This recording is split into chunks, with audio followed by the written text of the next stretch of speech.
Sebetulnya orang yang bisa mengetahui daripada aksara Jawa itu bisa mengetahui daripada jati dirinya sendiri. Mau diterangkan ini? Sebetulnya kalau menerangkan itu harus malam Jumat sebetulnya. Kliwon. Dan itu namanya ilmu dari nenek moyang kita itu dalam rangka menjabarkan mengenai apa namanya Pancasila, Eka Prasida Pancakarsa. Sebetulnya falsafah daripada aksara Jawa itu. Kan daripada aksara Jawa ada 20 tuh. Hono Coroko, Doto Sawolo, Podo Joyono, Mogo Bodomo. 20 itu. Itu betul-betul merupakan apa namanya gambaran daripada nenek moyang kita untuk menjelaskan kepada kita mengenai sangkan paran kita, sangkan paran ing dumadi. Dari mana kita akan kemana daripada kita itu. Nah, kemudian akan bisa mengetahui dirinya sendiri selama hidup di dunia. Disebutkan Hono Coroko. Ho itu dalam bentuk daripada apa? Hono. Hono. Hono ada.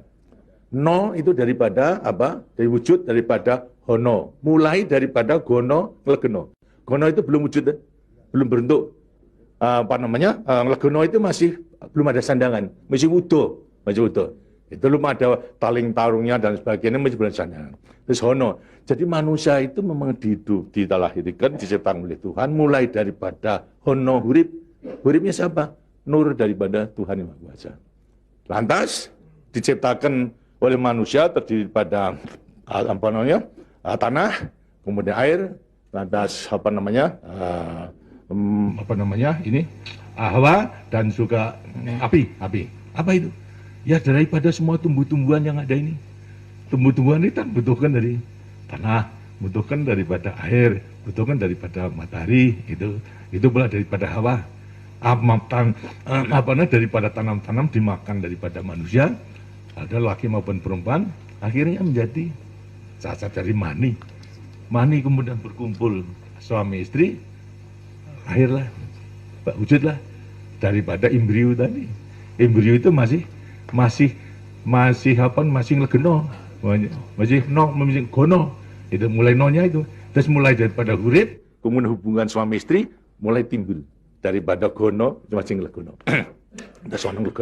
Kemudian lantas setelah itu tumbuh daripada apa namanya embrio tersebut menjadi jabang bayi yang kemudian dilengkapi dengan coroko. Apa itu? Cipta rasa karsa. Itu coroko. Daya cipta, daya rasa dan karsa. Semua ada. Itu. Setelah itu kemudian lantas apa? Doto sawolo. Itu apa? Manusia itu setelah diberikan apa namanya panca indera, diberikan sandangan panca indera cipta rasa karsa, juga diberikan sifat Tuhan. Sifat zat kang datan sawolo, datan salah. Sifat dari yang tidak salah itu hanya Tuhan. Ya, kalau manusia ini salah, tapi kalau Tuhan itu tidak salah. Oleh karena semua manusia diberikan sama sifat daripada Tuhan yang tidak salah. Itu doto sawolo, datan sawolo, tidak pernah salah. Sifat daripada Tuhan. Tapi sebagai manusia juga tidak diberikan itu. Diberikan sifat yang bertentangan dengan sifat baik itu, sifatnya Tuhan. Yang jelek. Kalau kita misalnya sabar, kan juga punya hati berangasan. Ya. Nah, kemudian lantas kita apa namanya jujur, tempo-tempo juga penipu. Ya. Semuanya diberikan sifat itu, sifat yang bertentangan dengan zat kang datan sawolo. Oh, tahu sama kekuatannya. Podo joyonya. Dua sifat bertentangan yang sama kekuatannya. Semua kekuatannya. Ada pada kita itu kalau kita menerima. Itu. Tinggal sekarang manusianya sendiri. Itu. Manusianya sendiri setelah mengetahui diberikan sifat, dua sifat yang bertentangan, yang sama kekuatannya, akan diapakan ini? Itu. Lantas sekarang Dodo Solo, Podo Joyo, Mogo Bodong. Mo itu sukmo, go itu satu. Itu, Mogo Bo badan. Jadi selama sukmo masih satu dengan badan, sukmo masih manunggal di badan, manusia itu hidup. Selama itu masih ada, diuji dalam rangka dua sifat yang bertentangan tadi. Itu. Yang Podo Joyo tadi. Itu. Lantas, tapi kalau kemudian lantas sukmo sudah pisah dengan badan, itu lantas apa? Badannya tinggal, jadi apa? Badan. Nah, tinggal pertanyaannya, sukmonya mau kemana? Sukmanya mana? Ya terserah kepada saudara-saudara semua. Mana-mana itu. Jadi semuanya tergantung pada dirinya. Semua diberi perlengkapan yang sama. Tuhan Maha Hadir, tapi tinggal kepada dirinya masing-masing dalam mengendalikan. Kalau mau yang diujar itu adalah memang yang bertentangan yang jelek, bukan sifat Tuhan, ya tempatnya juga sudah ada. Di neraka, tidak bahagia di dunia di akhirat nanti. Tapi kalau yang dikendalikan atau yang dilayani itu adalah sifat daripada Tuhan, ya dengan sini akan dekat kepada Tuhan. Karena Tuhan itu kan tidak mawujud, gitu. Tidak bentuk, ya, tapi sifatnya ada. Jadi kalau kita mau kembali dekat kepada Tuhan, ya membawa sifat yang baik itu, sifat Tuhan kepada Tuhan itu sebenarnya gampangnya daripada rahasia hidup itu sebetulnya hanya itu saja. Tapi tidak tergantung pada saya, tergantung pada saudara-saudara sendiri dalam rangka pengeterapannya itu. Gitu. Makanya itu coba pelajari daripada semua ini, daripada untuk mengendalikan dua sifat yang bertentangan tadi itu dengan sendirinya agar supaya betul-betul bisa menempati diri. Kemudian di samping itu juga Tuhan itu memberikan suatu takdir kepada sifat kodrati daripada manusia. Apa sifat kodrati manusia? Manusia dilahirkan sebagai individu, ya toh? Kita masing-masing individu. Tapi kehidupan kita sejak mulai daripada adanya janin sampai pada mati tergantung pada orang banyak. Jadi kemudian dalam hidup kita di dunia itu hanya memenangkan kepentingan pribadinya sendiri. Lihat kan tidak adil.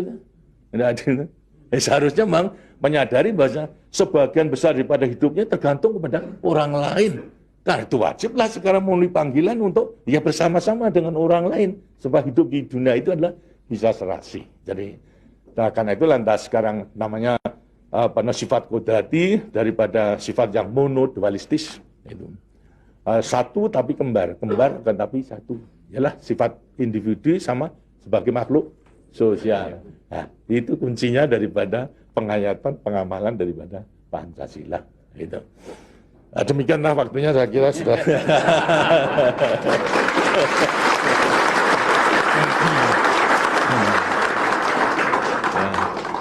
Walaupun ini tidak cuma kliwon, tapi minggu, karena itu sebagai peninggalan daripada ilmu, dari peninggalan moyang kita, yang namakan juga ilmu kasunyatan sama sangkan paraning dumadi itu sebetulnya ilmu kebatinan dalam arti bukan klenik. Kebatinan dalam arti mendekatkan diri kepada Tuhan, kepada Tuhan. Jadi orang mengatakan itu klenik, itu bukan.